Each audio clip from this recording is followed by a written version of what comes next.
Lá vamos nós. Começamos com uma oração. Hoje vamos ver uma primeira aula de introdução à lógica, os objetivos deste módulo, a bibliografia principal, estrutura geral do módulo e uma introdução à lógica. O que é a lógica, como é que se divide, como é que se ordena e a sua necessidade. Então, começamos em nome do Pai, do Filho e do Espírito Santo. Amém. Inefável Criador, que do tesouro da tua sabedoria designaste 3 hierarquias de anjos e as colocaste admiravelmente ordenadas acima do céu empíreo, distribuíste com a maior elegância as partes do universo, tu que és chamado verdadeira fonte e princípio supereminente da luz e da sabedoria, digna-te a infundir um raio da tua claridade sobre as duplas trevas em que nasci, a do pecado e a da ignorância. Tu que tornas as línguas dos mudos eloquentes, instrui a minha língua e infunde a graça da tua bênção nos meus lábios. Dá-me uma inteligência aguda, capacidade para reter, disciplina e facilidade para aprender, subtileza para interpretar, abundante graça para falar. Instrui o começo, dirige o progresso, completa o final. Tu que és verdadeiro Deus e homem, que vives e reinas pelos séculos dos séculos. Amém. São Tomás de Aquino, rogai por nós. Santos anjos da guarda, rogai por nós. Em nome do Pai, do Filho e do Espírito Santo. Amém. Então, podemos passar mais ou menos isto à frente porque vocês já me conhecem. Gonçalo, português, tem 28 anos, casado, tem acompanhado grupos de leitura e dado formações breves sobre São Tomás desde 2021. Sou membro da Sociedade Internacional de São Tomás de Aquino, membro do Instituto de Estudos Filosóficos da Universidade de Coimbra. Estou a fazer doutoramento na Pontifícia Universidade de São Tomás de Aquino, em tutela com a Universidade de Coimbra. Sou mestre em Filosofia pela Universidade do Porto, sou licenciado em Filosofia pela Universidade Católica Portuguesa. Este módulo é realizado em cooperação com o Instituto Newman, com o Paleotomista, que é um podcast que eu promovo, e com o Instituto de Estudos Filosóficos, que é a Unidade de Pesquisa em Filosofia da Universidade de Coimbra. Pronto. Quais é que são os objetivos do curso em geral, não é? Portanto, o curso está dividido em vários módulos, e os objetivos do curso, em geral, são dar a conhecer São Tomás de Aquino, como pessoa inserida no seu tempo, como santo, como filósofo. Pronto. A pessoa inserida no seu tempo e o santo, de facto, fizemos mais no primeiro módulo, Introdução a São Tomás de Aquino, e agora vamos desenvolvendo o seu pensamento filosófico. Isto não é um curso da filosofia de São Tomás de Aquino, ou seja, nós não nos restringimos a estudar aquilo que São Tomás disse, mas é um curso de filosofia tomista e, portanto, os frutos que São Tomás deu para a história da filosofia. Faz parte dos objetivos colocar o aluno em contacto com os textos de São Tomás, para que se possa deleitar com a sua clareza e estrutura e também para que os possa entender. O que só se consegue progressivamente e por imersão e, portanto, é um curso longo. Temos vários módulos, cada módulo tem... Este módulo estão planeadas 21 aulas, o módulo anterior teve 10 aulas, Introdução à Filosofia. Pronto. E deram ao aluno um mapeamento do pensamento filosófico tomista e referência a algumas obras contemporâneas importantes. Já vamos falar da bibliografia para hoje. Então, diz São Tomás, no comentário ao segundo livro da Metafísica, diz: e, porque não é fácil ao homem entender duas coisas ao mesmo tempo, pelo contrário, quando presta atenção aos dois, não retém nenhum, é absurdo que o homem procure simultaneamente adquirir ciência e adquirir o método que convém à ciência. E por isto deve estudar lógica antes das outras ciências, pois a lógica trata do modo de proceder comum a todas as outras ciências. Portanto, nós tivemos um primeiro módulo de introdução a São Tomás, contextualização histórica, as suas obras, etc, etc. Um segundo módulo de introdução à filosofia, o que é esta coisa, a filosofia, como é que se distingue das outras ciências, que partes é que tem, qual é a sua definição, etc. E agora vamos começar propriamente a estudar filosofia, a tentar adquirir este conhecimento científico e, portanto, devemos começar pela lógica que nos dá a metodologia própria comum às várias ciências. Portanto, quais é que são os objetivos deste módulo em concreto? Primeiro, introduzir o aluno à disciplina da lógica. fazer perguntas como o que é a lógica, de que trata, como se divide, porque precisamos dela. Okay. Depois, enriqueceu o aluno com conhecimentos teóricos no domínio da lógica. Conhecimento teórico, saber a teoria da lógica. Nós chamamos a isto lógica Dawkins, ou lógica Dawkins, dependendo da pronúncia que cada um queira utilizar, que significa a lógica ensinante, okay? Que se opõe à lógica utens, a lógica que se utiliza, que é munir o aluno de alguma capacidade de raciocínio lógico. Portanto, o que se espera no final é que cada um de nós tenha conhecimento teórico sobre a lógica, o que é o sujeito, o que é o predicado, o que é o antecedente ou consequente, o que é uma proposição exponível e uma proposição condicional e uma proposição causal e essas teorias todas, mas depois isto é mais ou menos como quando nós aprendemos gramática na escola e nunca mais temos de saber o que é o complemento circunstancial de tempo e temos é de saber falar e de saber usar bem, não é? Portanto, temos este duplo objetivo, seja o conhecimento teórico, seja a capacidade prática. Pronto. Então, qual é que é a bibliografia principal? Uma obra de Frei João de São Tomás, chamada Curso Filosófico, a primeira parte do primeiro tomo, que é isto aqui, okay? Curso de Filosofia Tomista. Isto é a primeira parte do primeiro tomo. Pronto, esta edição dividiu o primeiro tomo em duas partes. Fala sobre lógica formal, okay? Depois a segunda parte vai falar sobre lógica material. E esta vai ser a que nós vamos usar. Eu escolhi esta, não é mais fácil, sobretudo porque é do século XVII e, portanto, a maneira de instruir não é aquilo que nós hoje acharíamos mais pedagógico, mas é de facto uma obra monumental na história do tomismo e, portanto, eu achei que valia a pena. Pronto. Sendo assim, ainda assim, recomendo duas outras obras que eu vou consultar na preparação das aulas e que servem também esta serve de aprofundamento, porque o padre Woodbury, que foi o que nós usamos o manual no último módulo, vai mais a fundo, pronto. Tem como é que se diz? O malefício que ele não distingue, ou melhor, ele distingue, mas não faz disso uma divisão no seu manual entre lógica material e lógica formal. Portanto, as coisas ele vai oscilando de uma para a outra e, portanto, não tem a mesma ordem de conteúdos exatamente que nós vamos fazer aqui. E depois a obra do Jacques Maritain, Elementos de Filosofia, Ordem dos Conceitos. Pequena lógica. Elementos de Filosofia 2, porque o Maritain também tinha um manual de introdução à filosofia, que era Elementos de Filosofia 1. Pronto. E ele tem este manual que está disponível em português. Portanto, o Frei João de São Tomás, o original é em latim. Há uma parte, a parte principal mais introdutória, que é o esqueleto do que nós vamos usar, está disponível em inglês. Que eu tenha conhecimento, não está disponível em português. O Padre Woodbury, o original é em inglês, que eu tenha conhecimento, não está disponível em português. E o Jacques Maritain, o original é em francês, está disponível em inglês e em português.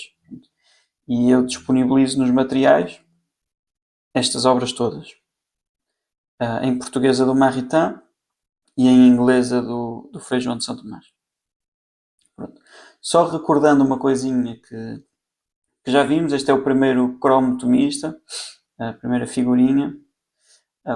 Jacques Maritain nasceu em 1882 em Paris, morreu em 1973 em Toulouse, converteu-se do ateísmo ao catolicismo e ao tomismo, juntamente com a sua esposa Raíssa Maritain, e foi um dos principais tomistas do século XX, talvez o mais importante dentro do âmbito filosófico. Eu julgo que foi certamente o mais influente dentro do âmbito filosófico. Foi importante na fundamentação filosófica da democracia cristã e, sendo leigo, esteve presente no Concílio Vaticano II. Trabalhou em amplas áreas da filosofia, focou sobretudo em filosofia da natureza, metafísica, filosofia do conhecimento, até que o Papa Paulo VI lhe pediu e ele começou-se a dedicar à filosofia política. As suas principais obras são Os Degraus do Conhecimento e o Humanismo Integral. A primeira é de filosofia do conhecimento e a segunda de filosofia política. O padre Austin Woodbury, um bocadinho mais velho, nasceu em 1899, e morreu em 1979. Foi estudante do padre Reginaldo Garrigou-Lagrange, no Angélico, em Roma, completou o doutoramento de Filosofia e Teologia, fundou a Aquinas Academy em Sydney, e os seus manuais são detalhados, claros e rigorosos como poucos outros. Estão todos disponíveis online gratuitamente. É preciso criar uma conta, mas o acesso é gratuito. Portanto, eu recomendo vivamente. E o nosso Frei João de São Tomás nasceu João Poisson, que se aportuguesa às vezes como João Peixoto, adquiriu o nome de São Tomás quando entrou na Ordem dos Pregadores, em 1589. É um dos tomistas mais conhecidos de todos os tempos. A sua contribuição principal, reconhecida hoje em dia, foi na área da lógica material, e as suas principais obras são o seu curso de filosofia e o seu curso de teologia. O seu curso de filosofia é organizado à volta das obras de Aristóteles, grande parte dela organizada em comentários, resumos e comentários, e a sua obra de teologia à volta da Suma da Teologia de São Tomás, com comentários e disputas. Ok. Então, vamos à natureza da lógica, que é algo preambular, para depois podermos falar da definição de lógica. Então, primeiro, a lógica tem um duplo caráter, e em autores diferentes nós encontramos um ou outro mais acentuado. Primeiro, é uma ciência especulativa. Okay? Uma ciência especulativa significa que é um conhecimento de alguma coisa através das causas. Ciência, é isso que quer dizer. Especulativo significa que o seu fim é o próprio conhecimento. E, por outro lado, é uma arte liberal. Então, é uma ciência especulativa porque é um conhecimento de algo pelas causas, um conhecimento do raciocínio pelas suas causas, e cujo fim é o próprio conhecimento. E é uma arte liberal porque uma arte é a reta razão quanto às coisas que se podem fazer, diz São Tomás, e a lógica é a reta razão quanto aos raciocínios que se podem fazer. O seu produto é puramente espiritual, portanto, diz-se uma arte liberal. Pronto. Além disso, é um produto interno, é a própria especulação e, portanto, diz-se arte, de certa maneira, imprópria. Que a arte de si devia ter um produto, ou todas as outras artes têm um produto que é, pelo menos parcialmente, externo ao artista. Okay? Então, o que é que nós queremos dizer quando dizemos arte? Isto é uma concepção um pouco estranha para nós. Nós tendemos a achar que uma coisa é verdadeira, vou precisar aqui um espaço atrás, que uma coisa é verdadeira porque que uma frase é verdadeira, não é? Se a frase for hoje é quinta-feira, a frase é verdadeira. Se a frase for os camelos são plantas, então a frase é falsa. A maneira como Aristóteles e como a tradição aristotélica, como a tradição tomista, olha para a coisa é diferente. É que o que é a verdade está no intelecto. Okay? Portanto, a verdade é a adequação entre a minha mente e a realidade. Se eu achar que os camelos são plantas, então o meu intelecto está errado. Não tem verdade. Depois a frase só está a representar o que eu tenho na cabeça. Okay? Mas a verdadeira relação entre a realidade, a verdadeira relação com a realidade, desculpem, está no intelecto, não está na frase. A frase só se pode relacionar com a realidade por intermédio dos intelectos. E, portanto, a verdade está primeiramente no intelecto e não na frase. Okay? Portanto, a definição de verdade aristotélica é a adequação da coisa e da mente, ou da realidade e do intelecto.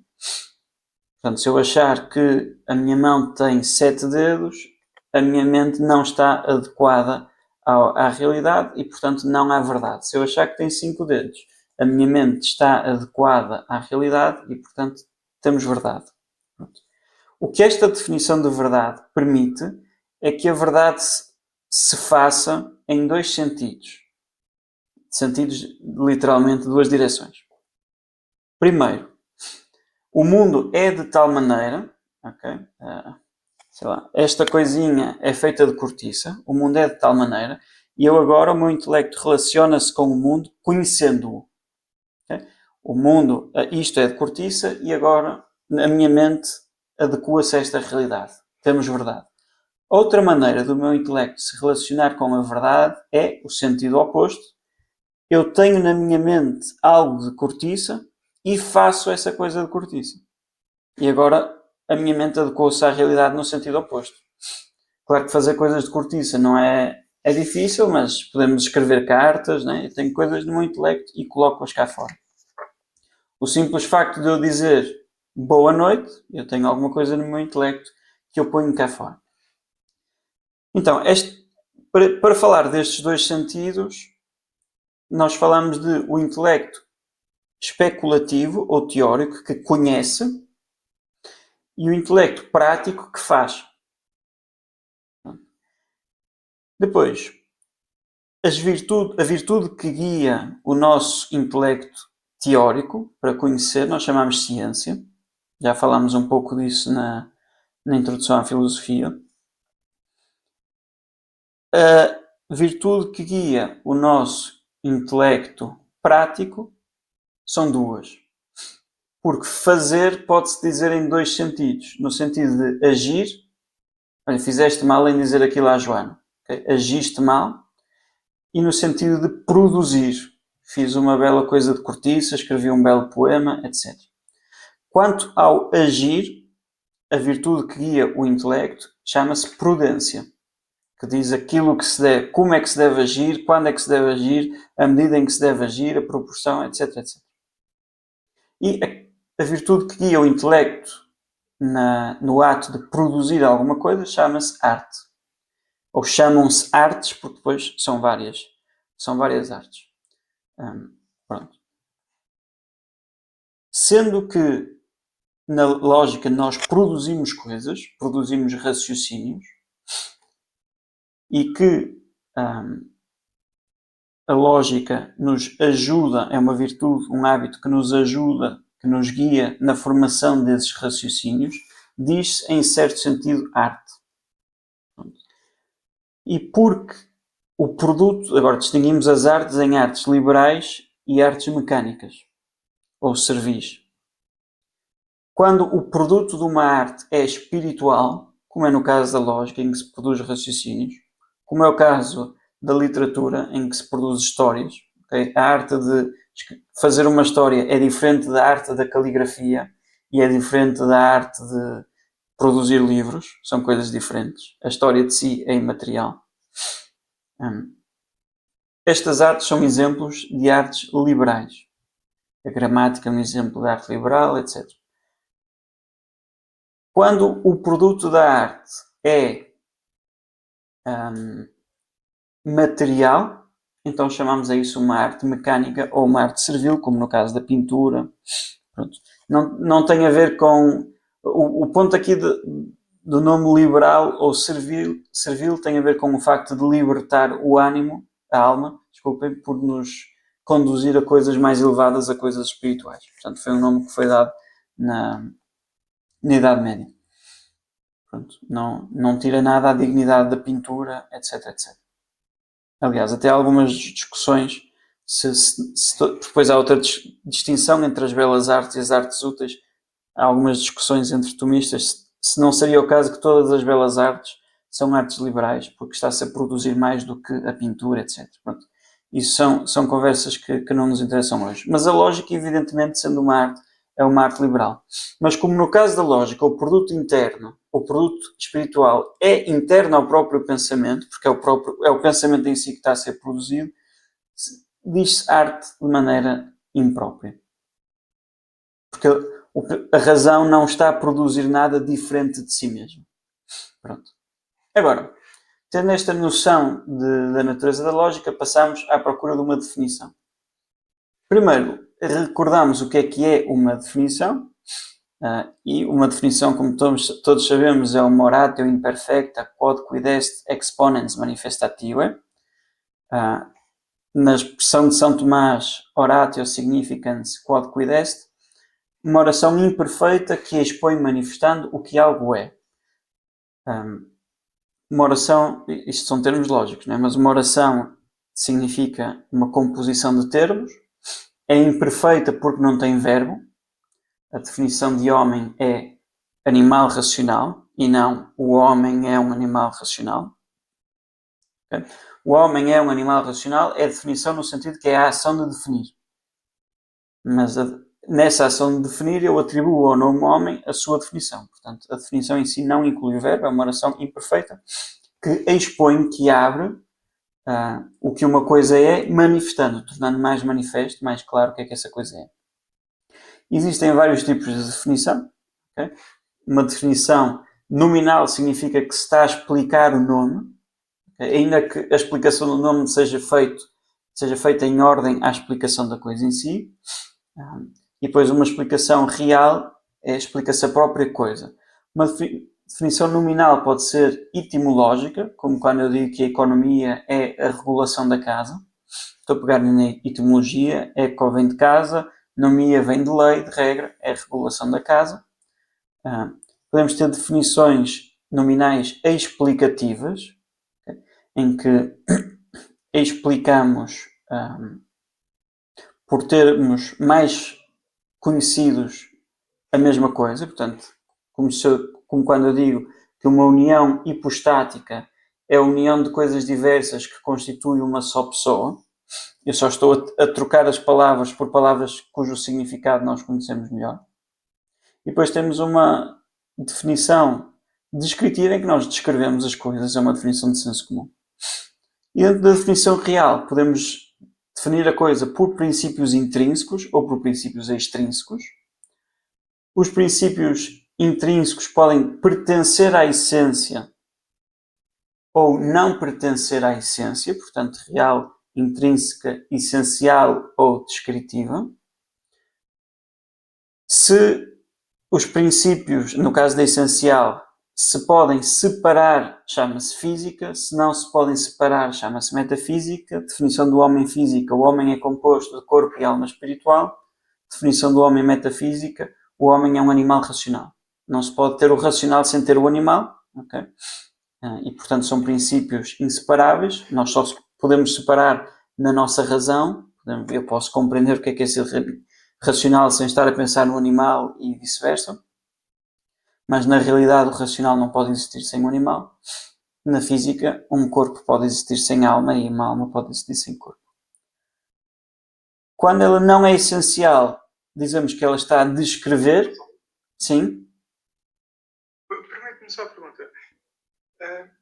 Não é possível existir o racional sem o animal? Não, o racional não pode existir sem o animal. É assim, não sei, se calhar estás a pensar na situação dos anjos, que são... Nós dizemos que os anjos são racionais, mas propriamente falando, os anjos são intelectuais, porque o conhecimento dos anjos não se dá por raciocínio, por discurso. O anjo não pensa, todos os homens são mortais, o Sócrates é homem, logo o Sócrates é mortal. Não faz raciocínios e, portanto, não é propriamente racional. O anjo é intelectual. A palavra intelectual vem de intus legere, ler dentro, e tem um sentido de intuição. O anjo vê e sabe o que é um homem e vê e sabe o que é o Sócrates. Okay? Como se estivesse a olhar e ver. Nós também fazemos isso em algumas coisas. Quanto aos primeiros princípios, eu simplesmente vejo que uma coisa não pode ser verdadeira e falsa ao mesmo tempo. É um dos primeiros princípios.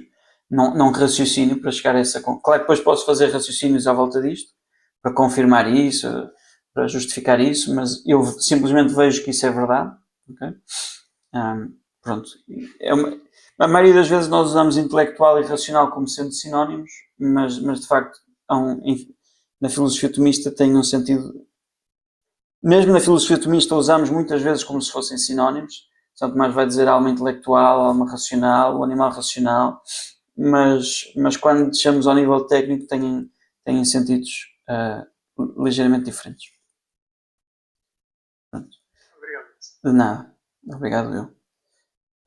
E depois, voltando atrás, ainda por princípios intrínsecos, mas que não pertencem à essência, nós descrevemos. Agora, se a descrição é feita com coisas que só aquela espécie é que tem, dizemos que é uma descritiva própria, se não uma descritiva acidental. Uma descritiva própria do homem seria que o homem é um animal capaz de rir.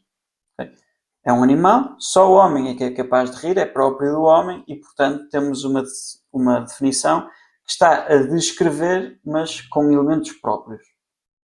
Se eu disser que o homem é um bípede mamífero sem pelo, nada disto é próprio do homem. Okay? Há outros animais que são bípedes, há outros animais que são mamíferos e há outros animais que não têm pelo. Okay? Mas todos estes acidentes, postos juntos, uns ao lado dos outros, a interseção deles é a mesma que tem a mesma extensão que o homem. Ok.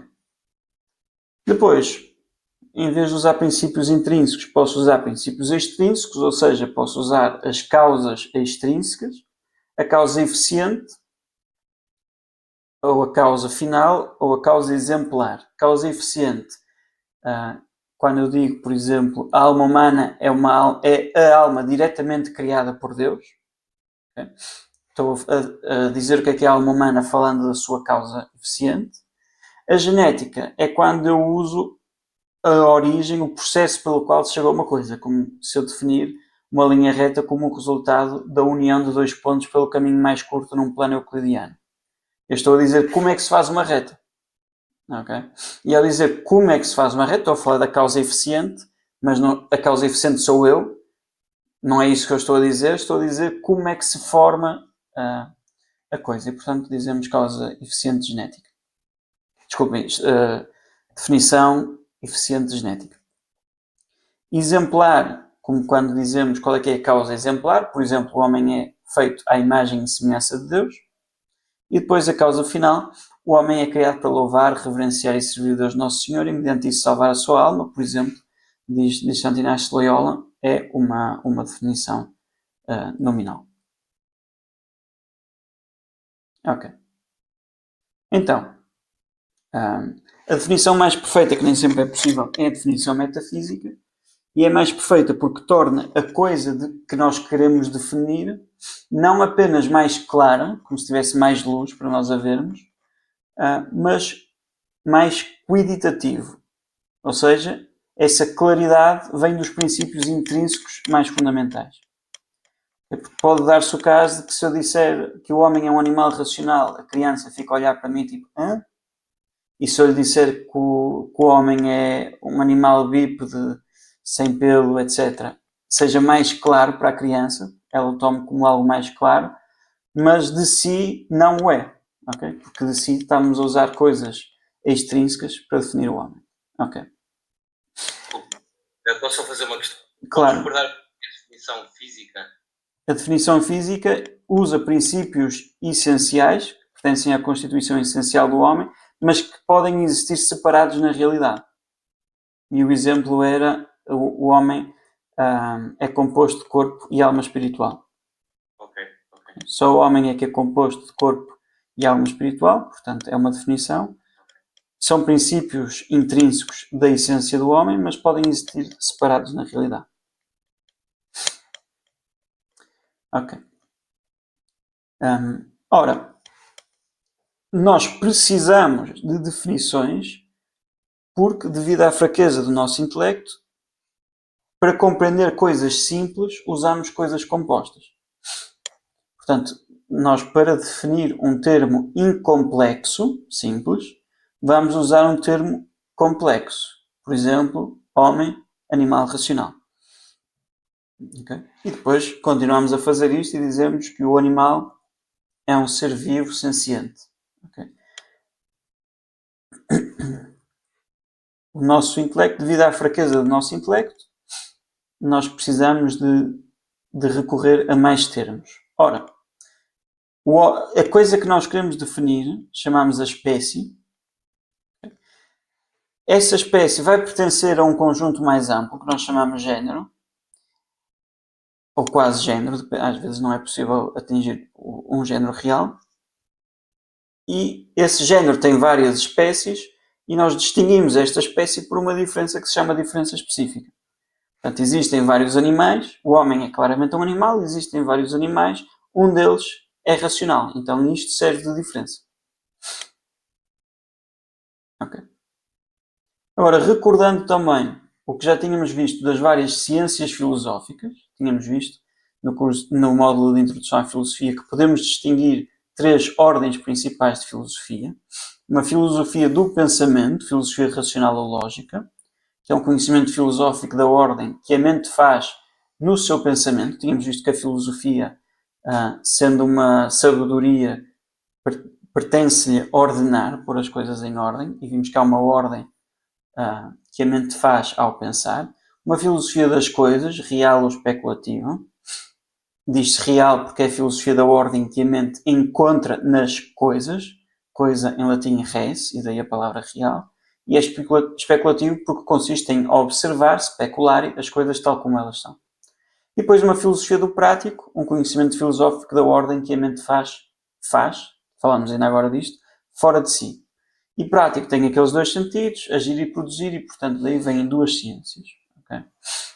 Isto para recordar que quando falamos do que é a filosofia, já tínhamos falado da lógica como uma ciência que respeita a ordem que a mente faz no seu próprio pensamento.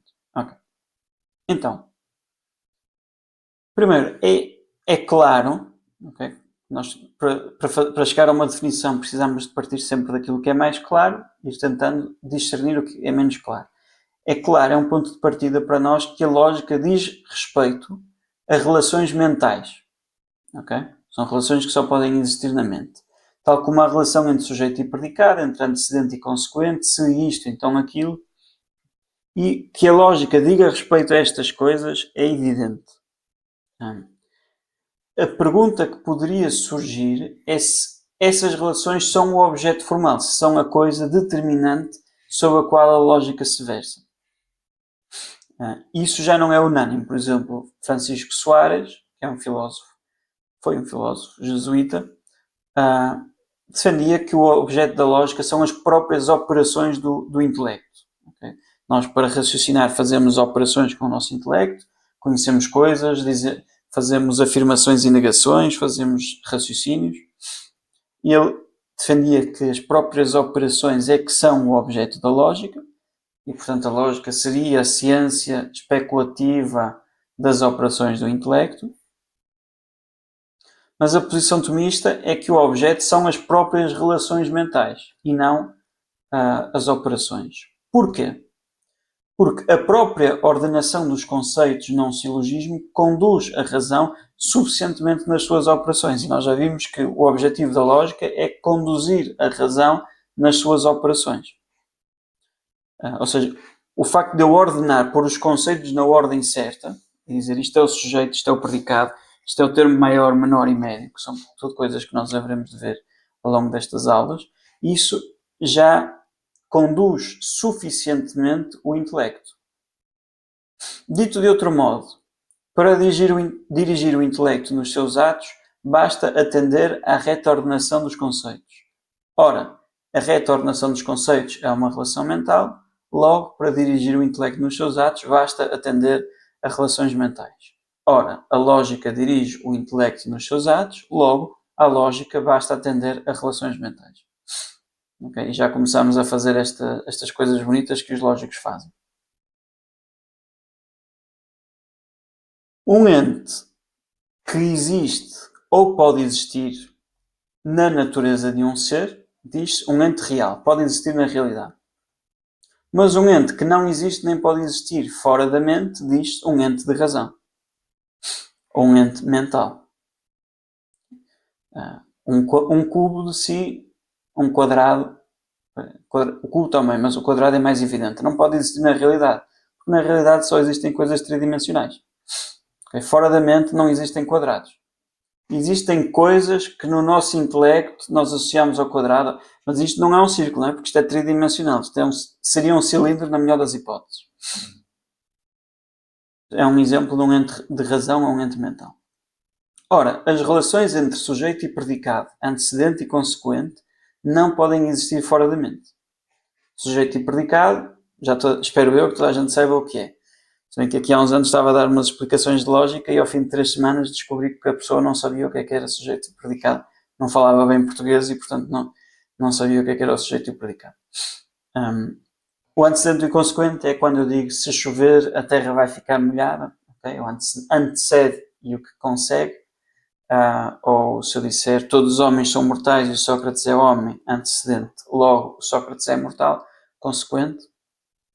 Okay? O tipo de relações que estas coisas têm não podem existir fora da mente. Logo, são entes de razão ou entes mentais. No caso da lógica, os entes em questão, os entes mentais em questão, são entes ditos de segunda intenção. Okay? E já vamos ver o que é que isso quer dizer. Mas o slide anterior foi para dizer, na lógica, o objeto são as relações. As relações, é o que agora este slide, são entes de razão. E agora vamos ver, são entes de razão de segunda intenção. Então, exemplos. Ao considerar a frase, se Deus amasse o mundo, não haveria sofrimento, a primeira intenção, está mal escrito, desculpem, intenção com C de cedilha. Intenção com S existe em filosofia e existe em lógica, mas não é aquilo deveria ter um C de cedilha. A primeira intenção da mente, aquilo sobre que ela recai, aquilo a que ela se dirige, são os conceitos de Deus, de amar, de mundo e sofrimento. Okay? E quando a mente as considera de maneira abstrata, elas já só existem na mente, portanto já são entes mentais. Okay? Tal como isto tem uma forma circular, mas não é um círculo, porque o círculo é algo que só existe na minha mente. A minha consideração abstrata de amor, de mundo, de sofrimento, não existe na realidade. Existe na minha mente. E a minha mente tendeu, dirigiu-se a essas coisas. Foi a sua primeira intenção. Agora, quando eu começo a considerar Deus como sujeito, amar o mundo como predicado, Deus amar o mundo como antecedente, etc., o que eu estou a fazer é, isto requer uma reflexão sobre si mesmo e isso é uma segunda intenção. A mente está a debruçar-se uma segunda vez sobre os mesmos conceitos. Okay? E agora haver não este conceito mental, este ser ente mental na sua relação com a realidade, mas a sua relação com outros entes na formação de juízos e de raciocínios, etc. Portanto, todas as palavras que nós vamos dizer, Deus ama, né, o que interessa não é primeiramente o conteúdo dessas palavras, okay? Mas a ligação que elas têm ao interno das frases dos textos. E, portanto, nós definimos, primeiramente, a lógica como a ciência especulativa do ente mental de segunda intenção. Okay. Podemos fazer outras definições. Esta é a definição pelo objeto formal. Aqui falta a palavra mental, ou ente de razão, desculpem. E depois podemos dizer o objeto de atribuição, ciência especulativa do raciocínio, ou pelo objeto principal, a ciência especulativa da demonstração. O objeto de atribuição é aquele pelo qual os outros são considerados. A lógica vai considerar o ente de segunda intenção, o ente racional de segunda intenção em ordem à boa compreensão do raciocínio, das regras de raciocínio, que se concretiza na demonstração. Pronto. Agora, passando à frente da definição de lógica, isto é um curso de filosofia tomista, estamos a fazer um módulo de lógica e, portanto, surge a questão se existe uma lógica tomista que é diferente das outras lógicas e se a lógica não devia ser universal. Se nós abrirmos uma introdução a uma história da lógica, vamos ver vários tipos de lógica. Lógica clássica aristotélica, lógica freudiana, lógica de predicados, lógica proposicional, lógica simbólica, lógica paraconsistente, etc. E, portanto, surge a pergunta se não é universal, se as leis do raciocínio não deviam ser universais. E a resposta é que sim, são. E a maioria destes nomes o que reflete são abordagens diversas, fruto, sobretudo, de uma interseção entre a matemática e a lógica. Okay? Mas, na sua maioria, os princípios são iguais. Okay? Há algumas exceções, por exemplo, os maluquinhos das lógicas paraconsistentes acham que uma frase pode ser verdadeira e falsa ao mesmo tempo, e no mesmo sentido. Okay? Mas ainda assim eles respeitam o princípio de não contradição, porque depois uma frase pode ser verdadeira ou falsa, ou nem verdadeira nem falsa, ou verdadeira e falsa. Mas não pode ao mesmo tempo ser verdadeira e falsa e não ser nem verdadeira nem falsa. Portanto, é uma coisa confusa que eles fazem, é interessante como raciocínio, como esforço intelectual. A crítica que os filósofos tomistas fazem às lógicas contemporâneas é que divorciam a lógica do processo de raciocínio. Okay? Não sei se possivelmente já tiveram algum contacto com lógica proposicional, algum tipo de lógica fregiana, e o que acontece é que nós temos P e um símbolozinho Q, e depois implica R, okay? E é como se fosse álgebra, como se fosse matemática, como se fosse uma coisa do género. E o que é que acontece aí? É que nós estamos a divorciar a lógica da maneira que nós raciocinamos de facto. E, portanto, a lógica deixou de ser, de ter a potência, o potencial de guiar o intelecto que teria. Okay? Não só isso, depois também a lógica contemporânea está completamente associada à teoria matemática dos conjuntos e, portanto, isto são coisas que nós poderemos falar mais no final do curso, quando tivermos uma noção maior da lógica, mas, pronto. Por exemplo, em lógica aristotélica, eu dizer que o Miguel é racional, okay? Significa dizer que o Miguel é capaz de se rir, que o Miguel é capaz de fazer raciocínios, que o Miguel... Okay? Portanto, eu vou atender à forma, na lógica formal, mas eu não faço de conta que essa forma está desvinculada de uma matéria, de um conteúdo. Enquanto em lógica contemporânea dizer que o Miguel é racional significa dizer R maiúsculo, abrir parênteses, M minúsculo, okay? Que significa que existe um conjunto que se chama R, no qual há vários objetos, um deles é o M.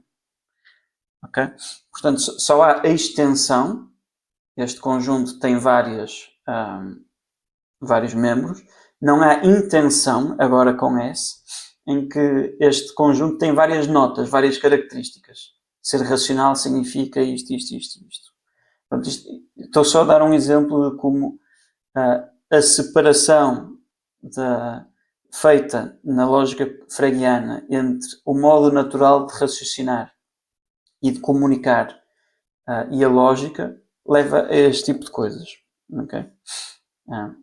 Em lógica aristotélico-tomista isso não acontece. Portanto, nós vamos estar constantemente a falar do sujeito, do predicado, do termo, da oração, okay? Porque é a maneira como nós falamos. Pronto. Ok.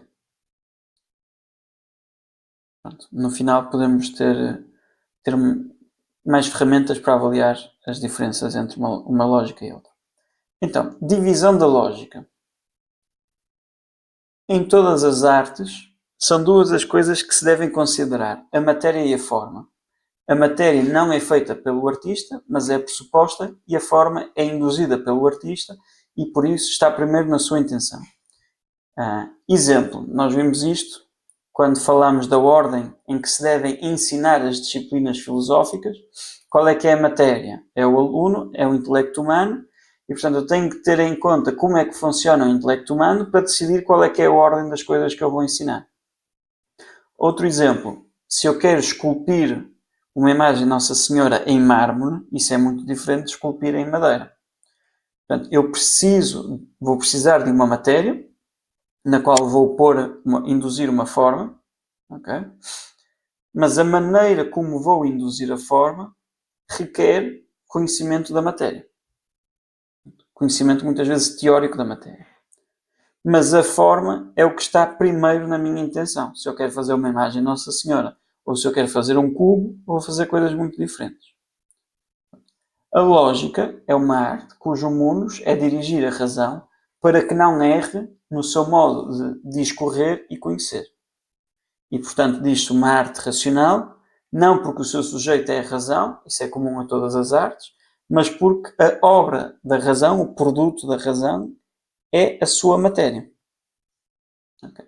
Dado que o modo de discorrer e conhecer é por resolução, também já tínhamos visto este conceito, o papel da lógica é dirigir a razão para que resolva devidamente, como é devido. O que é resolução? Reduzir aos seus princípios, pelos quais se torna manifesto. Portanto, eu quando digo que o homem é um animal racional, estou a resolver o conceito de homem. Estou a reconduzi-lo aos conceitos. Ou quando digo... A palavra resolução vai aparecer muitas vezes neste módulo e no próximo. E nos outros. Mas quando eu digo que sei lá, todos os homens são mortais, okay? Como é que eu resolvo esta frase? Eu tenho que reconduzir a todos os homens e ver se eles são mortais, se eles podem morrer. Todos os que existiram, que existem e que vão existir. Okay? Se eu disser apenas os homens são mortais, como é que eu resolvo esta frase? Isto não é verdade, não é? Apenas os homens são animais racionais. Como é que eu resolvo esta frase? Vou ver que todos os homens... que pelo menos um homem é animal racional e que nenhum outro animal é racional. Okay? Como é que eu resolvo? Eu reconduzo a coisa aos seus princípios. Miguel está ali a olhar com uma cara, mas se eu disser apenas os homens usam calças de ganga, não é preciso que todos os homens usem calças de ganga, não é? Basta que os macacos não usem e que... portanto, quando eu digo apenas os homens são... Estava a pensar era se um homem que não pode exercer razão se deixa de ser homem. Usaste o termo todos. O homem é um animal racional. Não significa que é um animal que está a raciocinar. Certo? Porque quando estou a dormir também não estou a raciocinar. Portanto, significa que, pela sua natureza, é um homem que poderia... É um indivíduo que poderia raciocinar. Ok? Ok. Poderia, certo. Poderia, agora pode não estar, porque neste momento está em estado vegetativo, ou porque por algum motivo. Isso. Mas continua a ter a capacidade natural, pela sua natureza, ou seja, tal como eu continuo a ter a capacidade natural de andar, mesmo que me atem as pernas. Continua a ser um ser que é capaz de andar, não é? E uma pessoa que está em estado vegetativo continua a ser capaz de raciocínios, embora naquele estado, por intromissões externas, digamos assim, por problemas corporais, não está capaz de fazer neste momento. Ok, passando à frente. Uma boa resolução faz-se quer pela forma de vida, quer pela matéria de vida. A matéria são as coisas ou objetos que se querem bem conhecer. A forma é o próprio modo ou disposição que ligam os objetos conhecidos para que possam ser devidamente discorridos e conhecidos. E, portanto, a resolução quanto à forma é anterior, deve-se conhecer primeiro, e quanto à matéria, deve-se conhecer posteriormente.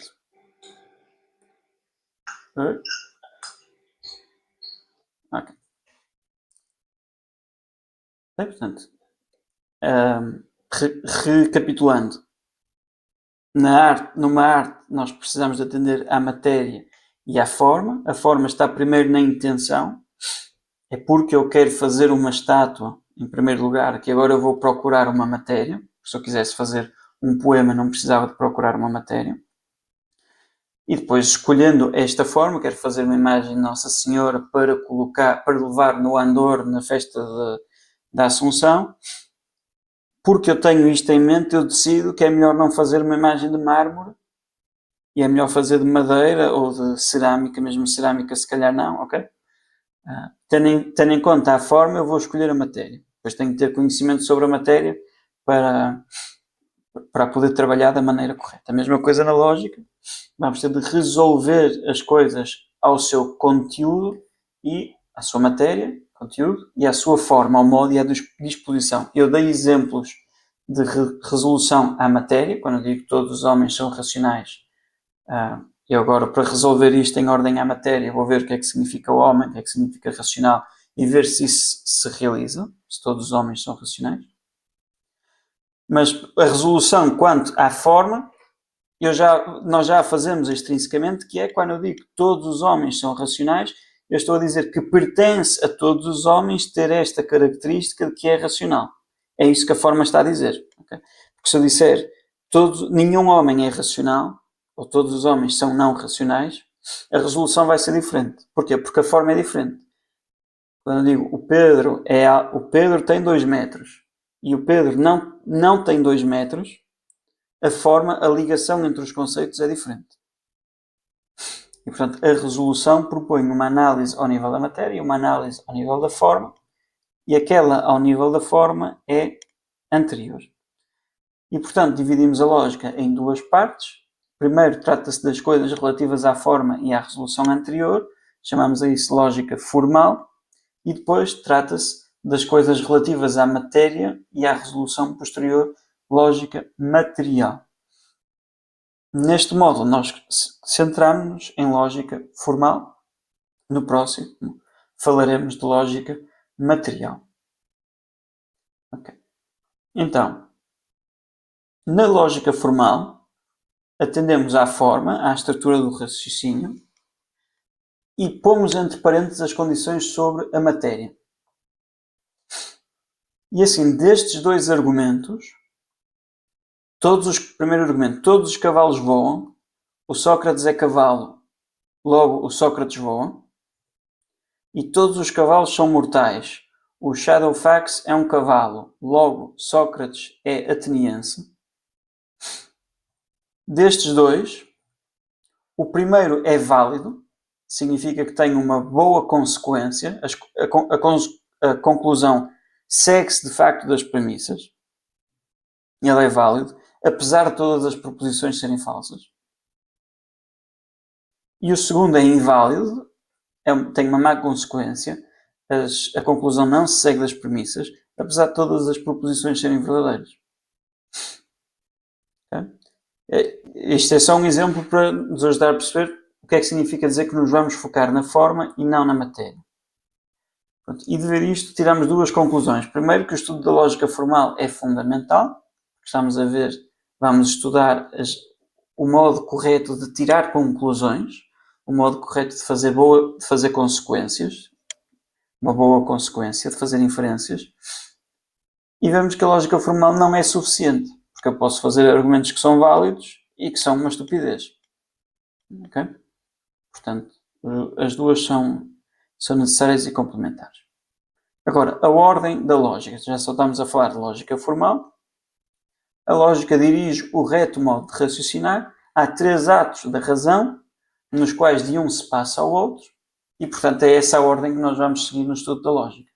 O primeiro ato da razão chamamos apreensão simples, quando conhecemos algo sem afirmação ou negação alguma, quando aprendemos assim, é assim que nós aprendemos os termos, quando eu compreendo, isto tem a ver com aquilo que estávamos a falar há bocado, Miguel, do intelecto que simplesmente vê a coisa sem raciocínio. Okay? Homem. E eu sei o que é homem. Depois posso fazer raciocínios à volta disto, mas eu tenho uma espécie de intuição, de apreensão simples, ou seja, sem composição, do que é que significa ser homem. Ou branco, ou pedra, ou o que for. Depois disto, temos a composição ou divisão.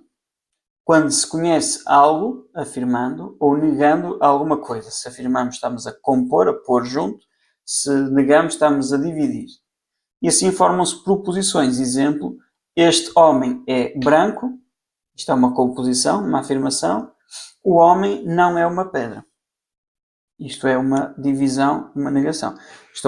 No primeiro estou a afirmar, a pôr junto. E no segundo estou a separar, a dividir. Ao primeiro eu chamo sujeito, ao segundo chamo predicado, homem, este homem branco, homem pedra, e depois temos a cópula, que é o verbo ser, e que mesmo quando não é literalmente o verbo ser, logicamente falando, é sempre o verbo ser. Quando eu digo Sócrates corre, o Sócrates é alguém que está a correr. E, logicamente falando, eu estou sempre a fazer a mesma coisa, a atribuir um predicado a um sujeito. E depois temos o discurso, quando se conhece alguma coisa, inferindo de alguma verdade já conhecida. E assim formamos discursos. Exemplo, o homem é racional, logo pode aprender. Já ali subentendido que as pessoas racionais podem aprender. Mas de algo que é mais que eu já sabia que o homem é racional, é espaço racional, então daqui eu posso inferir uma nova verdade. Logo o homem pode aprender. Okay. E portanto, o estudo da lógica formal faz-se pela seguinte ordem. Primeiro trata-se das coisas que pertencem à primeira operação, os termos simples. Segundo, trata-se das coisas que pertencem à segunda operação, a oração, a proposição, as suas propriedades. Terceiro, trata-se das coisas que pertencem à terceira operação, o modo de discorrer, e formar silogismos, entimemas, exemplos e induções. E eu pus 2 daqueles a negrito, são 4 coisas, eu pus 2 a negrito, porque o exemplo é um tipo deficiente de indução e um antimema é um tipo deficiente de silogismo, mas já lá vamos. E portanto... Gonçalo, uma questão. Sim, Manuel. Normalmente estes 3 atos do intelecto, não sei se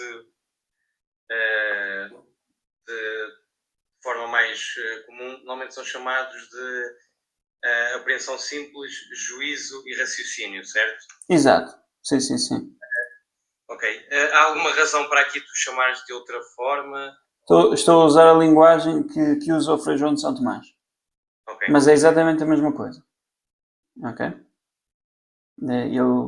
Ou melhor, claro que os termos têm conotações diferentes, mas o juízo de si tem uma conotação de estar a dizer algo sobre a realidade, e o raciocínio também, e aqui não, aqui os próprios termos têm uma conotação mais formal. Simplesmente que eu estou a discorrer de uma coisa para a outra, discurso, ou que eu estou a compor ou dividir. Mas são as mesmas coisas. Sim. Ok. Então, agora, o índice deste módulo, e o que eu estou a fazer é simplesmente pegar no índice disto e dividir pelas partes, ok? Por estas 3 operações do intelecto. A primeira operação do intelecto, Frei João, tem 6 capítulos, sobre a definição de termo, a definição e divisão de sinal, sobre algumas divisões de termos, outras divisões de termos, e depois em particular sobre o nome e sobre o verbo, que são os tipos de termos úteis na lógica.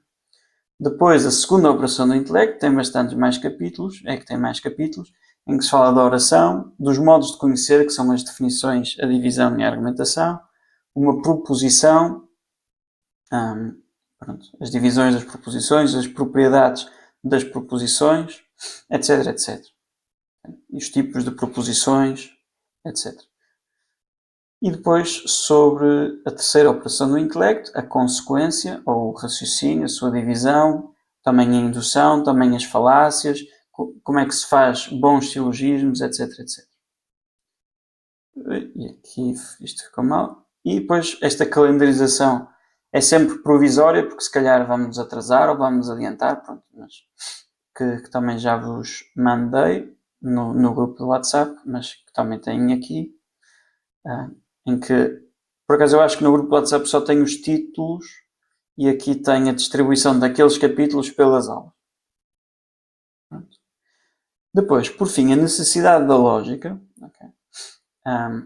Então, como qualquer arte é necessária para que o homem dirija retamente e sem erro as operações que lhe pertencem, entre todas as artes, a lógica tem um lugar especial, pois dirige a operação da razão, e a razão é a característica essencial do homem que a distingue de todas as outras.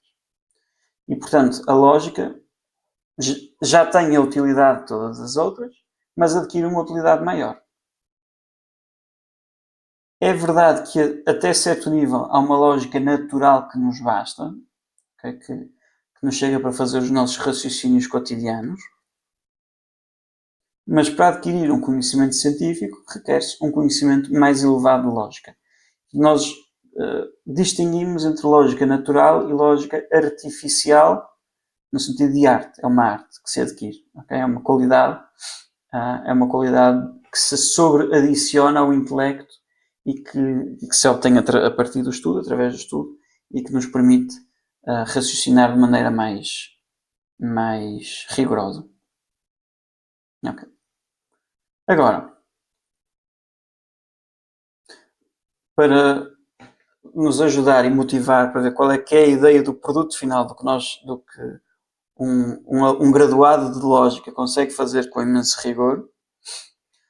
Eu traduzi aqui uma página e meia do que diz o Frei João de São Tomás, de qual é que é o método escolástico de disputa. E diz ele que em qualquer disputa, primeiro deve o arguente propor um argumento, redigido inteiramente centrado na forma, amputando todas as outras coisas, sejam palavras ambíguas, sejam declarações longas, e proponha de modo sucinto e distinto um silogismo ou um entimema. Um silogismo é um argumento com duas premissas e uma conclusão, como o exemplo que eu estou sempre a dar: todos os homens são mortais, o Sócrates é homem, logo o Sócrates é mortal. E um entimema é um raciocínio exatamente igual, mas em que se põe entre parênteses, em que não se diz uma das premissas. Ou para não causar repetição excessiva, ou porque é óbvio. Eu posso só dizer o Sócrates é homem, logo o Sócrates é mortal. Ou todos os homens são mortais, logo o Sócrates é mortal. Está subentendido que o Sócrates é homem. Okay? É isso que é um entimema. Que é o que o Frei João vai explicar agora. O silogismo contém 3 proposições, chamadas a maior e menor e a conclusão.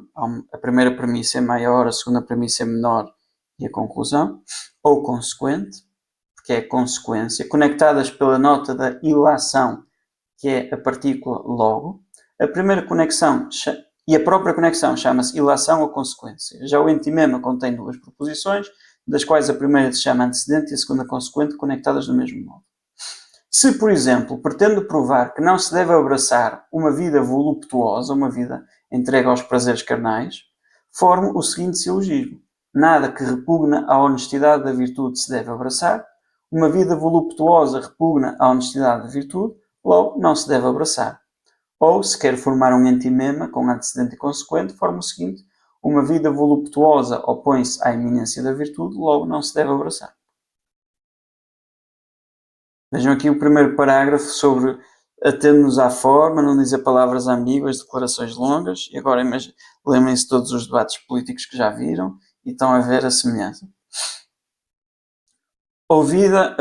Agora, passamos do arguente, daquele que está a propor um argumento, e daquele que está a contrapor.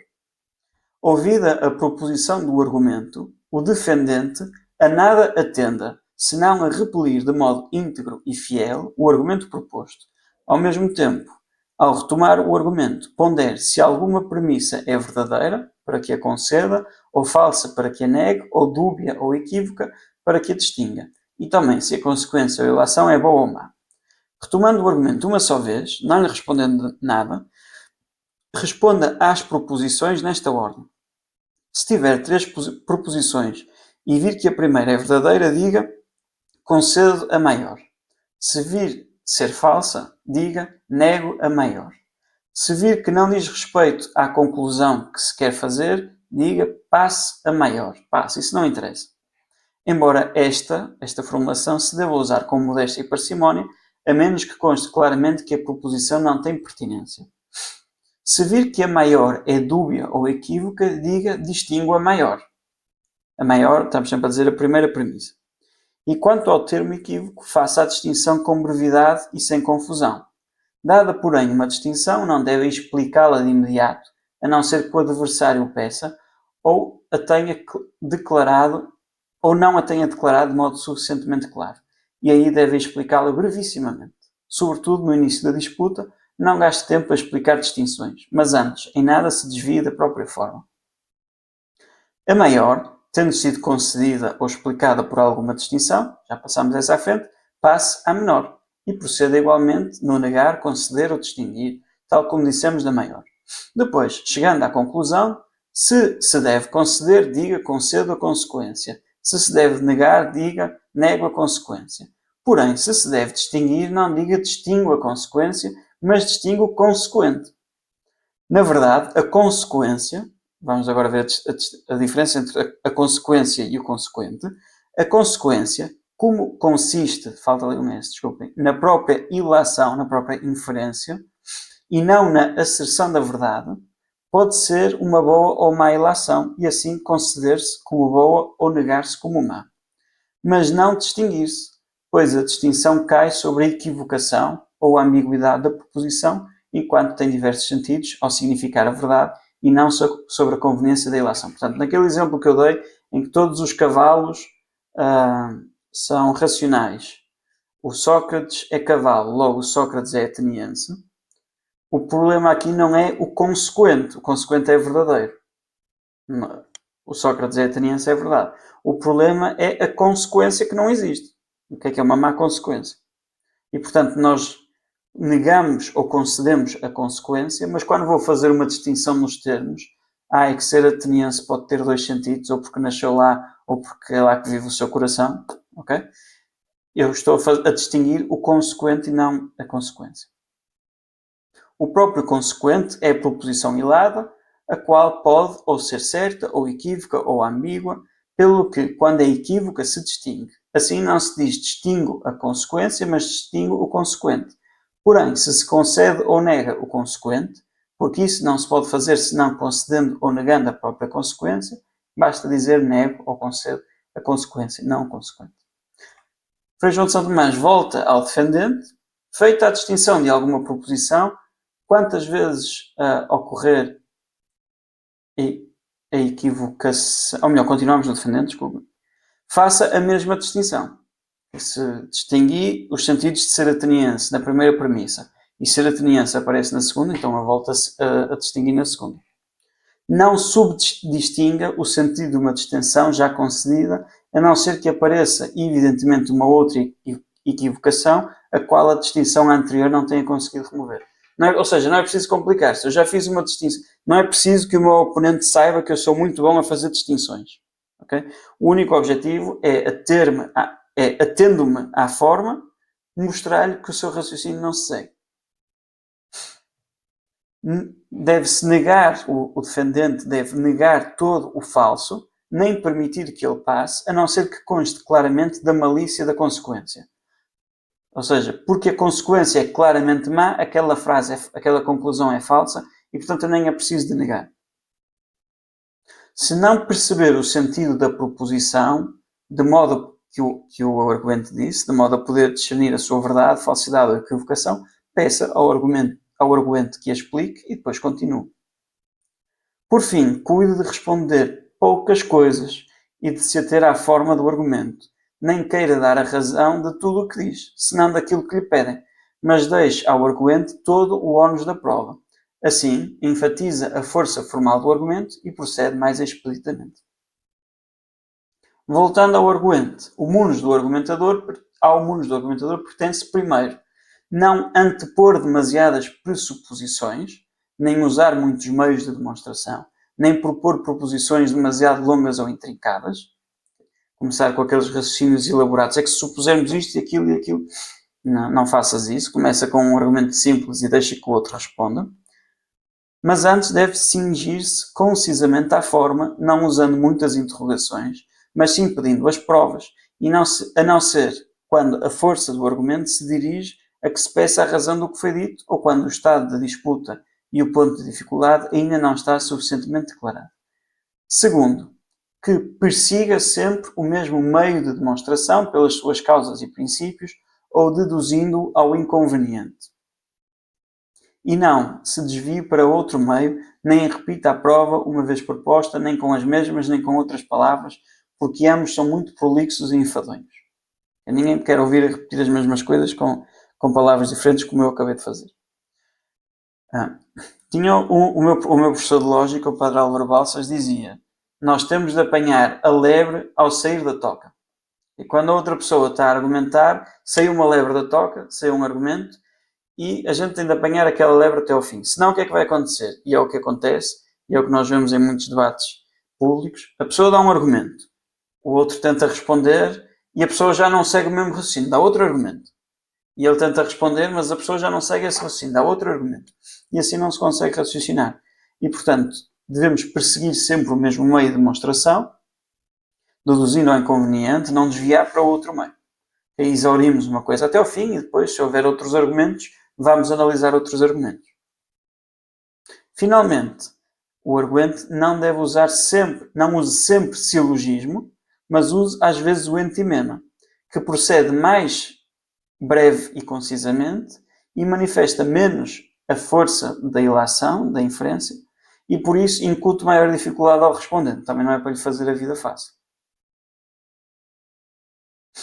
E depois, na dialética escolástica do século XVII, havia o presidente, patrono ou presidente, que deve compreender atentamente todo o progresso do argumento e da disputa, deve providenciar para que a forma de argumentar e de responder seja rigorosamente observada, não deve assumir nem antecipar o ofício do respondente e muito menos do impugnador, que é o arguente, mas com prudência, conforme vir que o respondente necessita, sugerir a negação, a concessão ou a distinção da proposição.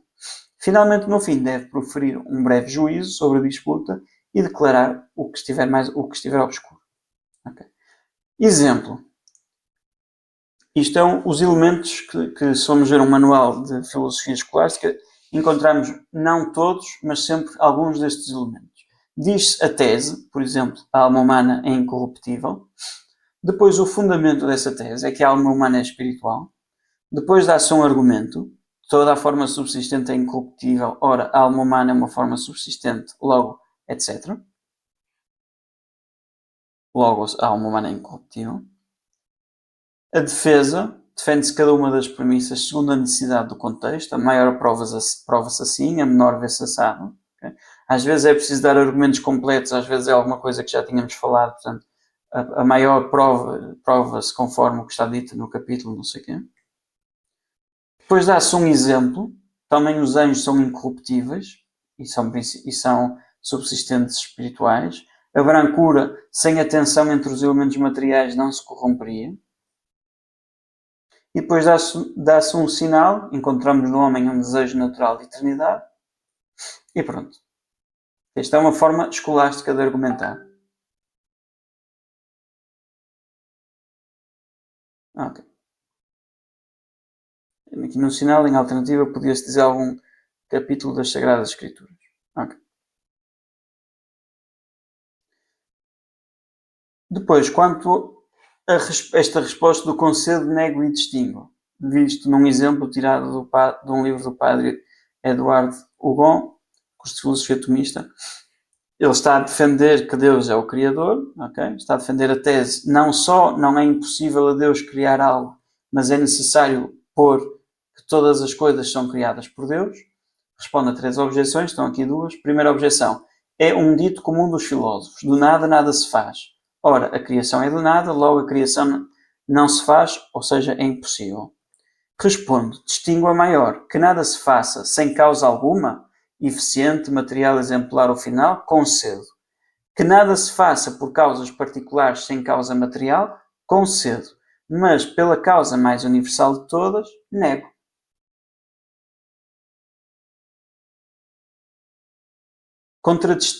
Isto a maior, a seguir passou à menor. Contradistingo a menor, ou seja, contradistingo desta distinção, segue-se uma distinção na menor. Que a criação é do nada, quanto à causa material, concedo. Não há uma matéria a partir da qual. Que seja do nada, quanto a todas as causas, nego e nego a consequência. Segunda objeção. Entre o nada e o ser dá-se uma distância infinita. Ora, uma distância infinita é intransponível, logo é impossível produzir o ser a partir do nada. Respondo, distingo a maior, que entre o nada e o ser se dê uma distância infinita negativamente, concedo. Que se dê uma distância infinita positivamente, nego. Contradistingo a menor, que uma distância positivamente infinita é intransponível, concedo. Que uma distância negativamente infinita, ou seja, nego e nego a consequência. Okay? Pronto. Isto para dar um exemplo.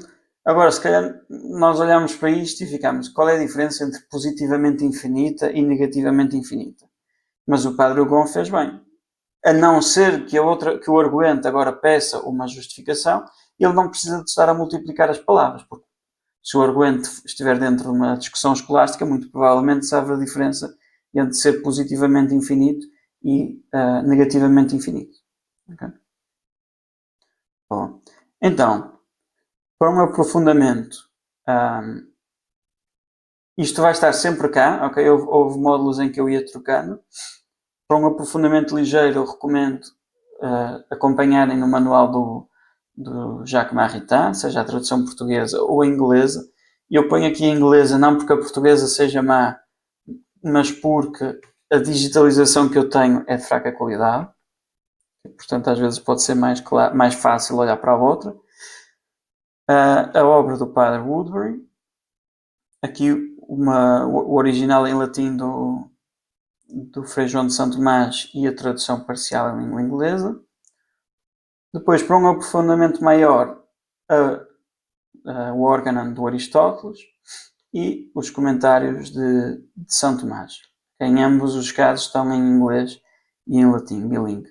Se por acaso abrirem no telemóvel, vai abrir em latim, mas é arrastar para a esquerda e tem o inglês. Okay? Pronto, recapitulando, vimos os objetivos do módulo, a biografia principal, a estrutura geral e alguns preâmbulos, a definição da lógica, a divisão e ordem e a necessidade. Se alguém quiser fazer algum donativo, aceitam, esteja à vontade. E agora vamos ter um tempo para perguntas.